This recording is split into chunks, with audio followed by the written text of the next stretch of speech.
बिहार की राजनीति में आप देख ही रहे हैं कि किस तरह से बीजेपी नीतीश कुमार को राज्यसभा जाने का रास्ता दिखा दिया है।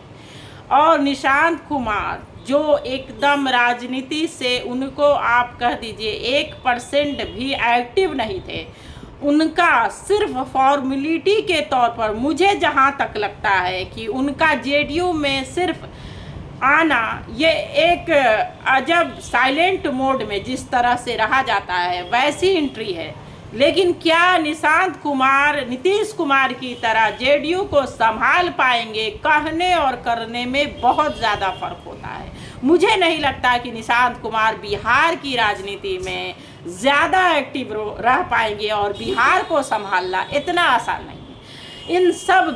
इन सारी बातों के बीच जो प्रशांत किशोर ने चुनाव के वक्त कहा था कि अगर एनडीए गठबंधन जीतती है तो इस बार जेडीयू जो पार्टी है उसका विलय तय है इस चुनाव के बाद, और अगर 25 से ज़्यादा सीटें आती है तो मैं राजनीति छोड़ दूंगा।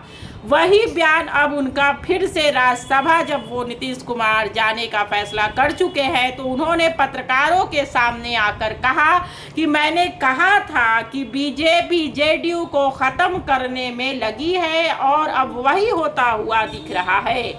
और 25 से ज़्यादा सीटें जेडीयू के इसलिए आ गई क्योंकि 10-10 हज़ार में वोट खरीदा गया।